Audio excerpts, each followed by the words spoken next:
Ladies Day dydd Gwener, diwrnod mwyaf blwyddyn ar ran crowd i ni'n gobeithio. Iechyd o! Ladies Day is a celebration, fashion and culture. It's something you have to come to experience. Ni'n disgwyl rhwng 4,000 hanner i 5,000 sy'n lot o bobl, so you've got to get it right heddi, ynddo fe? One chance yw heddi.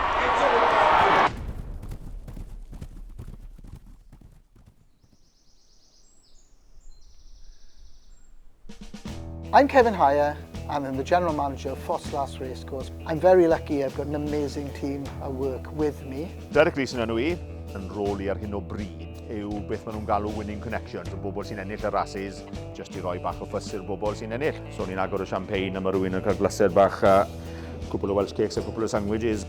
Ni'n licio edrych ar ôl bobl. Hi, my name is Phil Jones. Everyone knows me as Tids. I'm the Operations Maintenance Executive. Everything that comes on site comes through me. I hanes mewn yn genol y cwrs, oedd na hen pwll glo. And once I heard that they were building a racecourse here, I said to myself, I'm going to work in a racecourse. And that's what I did. Wel, hwn wedyn, beth maen nhw'n galw owners and trainers yw hwn le mae'r bobl sy'n berchen y cyffyle neu'n hyfforddi'r cyffyle a bydd i'n gweld arian dychryn yn mynd ar cyffyle.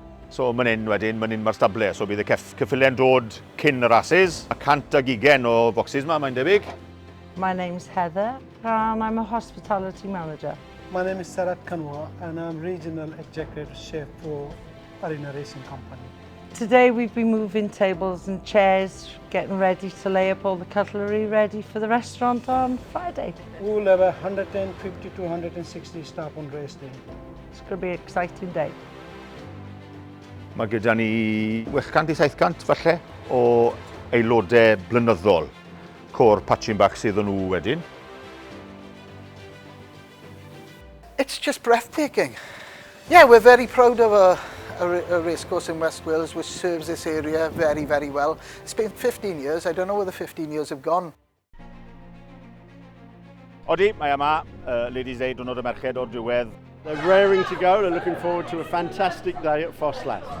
Ladies' Day, what makes it is it's the opportunity to get dressed up, isn't it? People like to feel in their best. Get dallied up and get your hair done and your makeup done and go out and enjoy yourself. Dress to impress. Ni man Ladies Day yn lan o Ffos Las, enjoyo mas draw. Iechyd o! Iechyd o! Fi dyn dod pob blwyddyn. Trawel o menyw I fi neu fel yma. A bach o cyfle. Going very well, and the sun is shining. 4,000 and 5,000 here today, so it'll be a great experience. It's a special day, and thanks for supporting us. All the people that come today, it means a lot to support the local racecourse. If you've never been before, come once and you will definitely come back. Definitely. We produce miracles here for 27 times a year, and I'm very, very proud of the fact.